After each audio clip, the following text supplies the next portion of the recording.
प्रिय विद्यार्थियों, आज हम आपके साथ मिलकर के 10 छंद अलंकार पर चर्चा करेंगे, जो यूपी बोर्ड हाई स्कूल और इंटरमीडिएट दोनों के लिए बहुत ही महत्वपूर्ण चैप्टर है।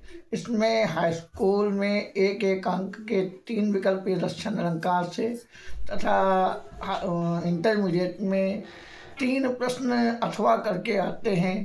इसका रस लिखिए या इसका छंद लिखिए, इसका परिभाषा लिखिए, उदाहरण लिखिए, इस प्रकार से आते हैं। तो सबसे पहले हम आपके साथ चर्चा कर रहे हैं अलंकार की। अलंकार क्या है? पहला पॉइंट तो ये जानना जरूरी है कि अलंकार क्या है। अलंकार तृतीय अलंकार, जो अलंकरण करता है उसे ही अलंकार कहा जाता है। दूसरा पॉइंट निकलता है कि अलंकार के भेद कितने होते हैं। हाई स्कूल इंटरमीडिएट के विद्यार्थियों को तो 2 भेद पढ़ाए जाते हैं, शब्दालंकार अर्थालंकार, लेकिन एक भेद होता है उभयालंकार।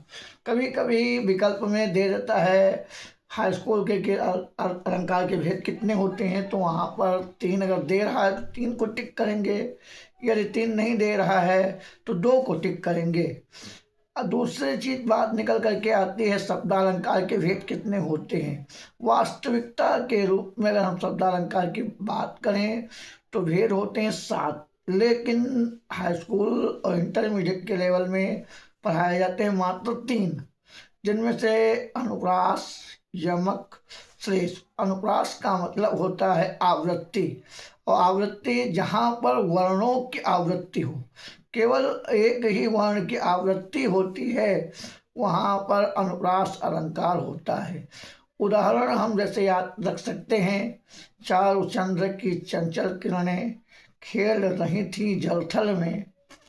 इसमें हम स्पष्टीकरण के रूप में हम लिख सकते हैं कि प्रस्तुत उदाहरण में च वर्ण की आवृत्ति होने के कारण इसमें अनुप्रास अलंकार है। बात आगे बढ़ जाती है। दूसरा है यमक अलंकार। यमक का मतलब होता है जोड़ा, जहाँ पर एक शब्द जोड़े में आता है तथा अर्थ प्रसंग के अनुसार भिन्न भिन्न होता है, वहाँ पर यमक अलंकार होता है। यमक अलंकार के उदाहरण के रूप में हम देख सकते हैं कि सजना है मुझे सजना के लिए, और कनक कनक ते सौगुनी मादकता अधिकाय, या खाए बौराए या पाए बौराए। वह 3 बेर खाती थी, वह 3 बेर खाती है। इन उदाहरणों में अगर हम मूल्यांकन करें, इसका समीक्षात्मक करें, स्पष्टीकरण करें, तो सजना है मुझे सजना के लिए में पहले में सजना श्रृंगार करना, और सजना के लिए मतलब नायक के लिए। कनक कनक ते सौगुनी मादकता अधिकाय या खाए बौराए या पाए बौराए में जो अलंकार है वो आपका है यमक। और यमक इसलिए है क्योंकि कनक में सोना होता है, कनक में धतूरा होता है। एक जगह एक क्वेश्चन और मैं आपको बता दूं, इंटरमीडिएट सामान्य हिंदी में आता है अनेकार्थी। कनक माने सोना, कनक माने धतूरा, कनक माने गेहूं भी होता है। अनेकार्थी पूछा जाता है तो उसमें लिख सकते हैं। तीसरा आता है श्लेष अलंकार। श्लेष का मतलब होता है श्लिष्टमय, चिपका हुआ, जहाँ पर एक शब्द एक बार आता है लेकिन अर्थ भिन्न भिन्न प्रसंगों के अनुसार भिन्न भिन्न प्रतीत होता है, वहाँ पर इसमें श्लेष अलंकार होता है। रहमन पानी राखिए बिन पानी सब सून, पानी गए न उबरे मोटे मानुष चून। यहाँ इसमें पानी शब्द एक बार प्रयुक्त हुआ, लेकिन इसके अर्थ अलग अलग हैं, क्योंकि चूने के लिए मनुष्य के लिए और मोती के लिए अलग अलग है। चूने के लिए जल है, मनुष्य के लिए इज्जत है, और मोती के लिए चमक है। इसी प्रकार से आगे हम अर्थालंकार की बात करते हैं। अर्थालंकार के भेद की बात करें तो अर्थालंकार के भेद होते हैं 49, लेकिन हाई स्कूल इंटर लेवल में पढ़ाए जाते हैं 9। और सामान्य हिंदी, साहित्य हिंदी का बंटवारा होने के कारण इंटरमीडिएट में 5 और सामान्य हिंदी में और साहित्यिक हिंदी में 9 रहते हैं। और जो हाई स्कूल के विद्यार्थी हैं उनमें उपमा, रूपक, उत्प्रेक्षा अलंकार है। इससे विकल्पी प्रश्न बनते हैं। हम चर्चा दोनों को मिलाकर के कर रहे हैं। उपमा का मतलब होता है जहाँ उपमेय में उपमान की समानता प्रकट की जाती है, वहाँ पर उपमा अलंकार होता है। अब उदाहरण देखें तो उदाहरण देखने से पहले हम इसके विशेष पॉइंट पे देख लें कि इसके अंग कितने होते हैं। इसके अंग 4 होते हैं: उपमेय, उपमान, वाचक शब्द, साधारण धर्म। दूसरी चीज देख लेते हैं, इसकी पहचान के लिए हम क्या करेंगे।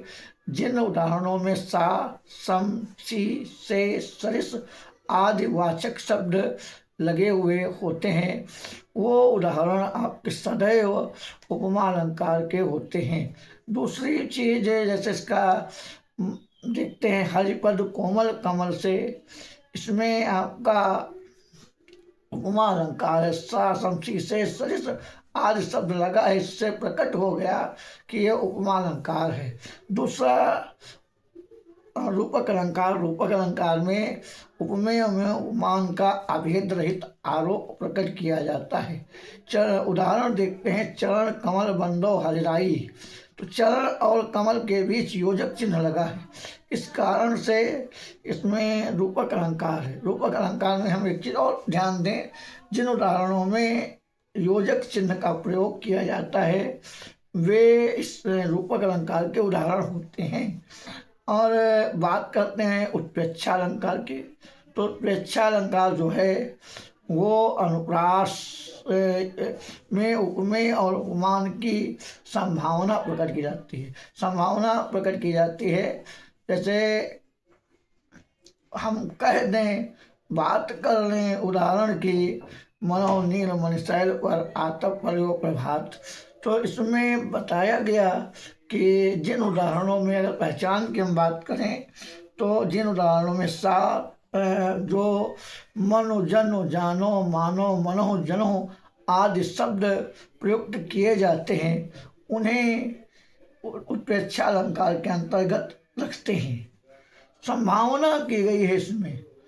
अब हाई स्कूल के विद्यार्थियों के लिए क्या निकल कर के आता है, उनके लिए यही आता है कि वो अनुप्रास, उपमा, रूपक, उत्प्रेक्षा की परिभाषा, उदाहरण, उनकी पहचान, उनमें वाचक शब्द, उनमें साधारण धर्म, उसमें उपमान को पढ़ें और समझें, जिससे कि उनके प्रश्नों के उत्तर हल हो सके। जैसे कभी कभी प्रश्न पूछ लेता है तो उनके उत्तर कैसे हल हों, इनके लिए आप प्रतिदिन अभ्यास करें और अभ्यास अनसॉल्व्ड पेपर का करें। अनसॉल्व्ड ही आपकी सबसे बड़ी पूंजी होगी।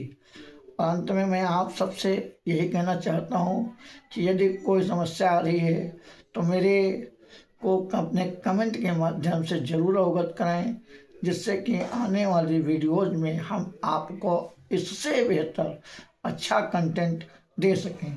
अगली क्लास कल जब शुरू होगी तो वो आपके रस पर शुरू होगी, क्योंकि रस हाई स्कूल से लगा करके इंटर तक सबके लिए इम्पोर्टेंट है, 9th to इंटर। और जो मैंने अभी पढ़ाया आपको अलंकार को हम जाते जाते लाइन में दोहराए दे रहे हैं कि अलंकृत अलंकार, जो अलंकरण करे वही अलंकार है।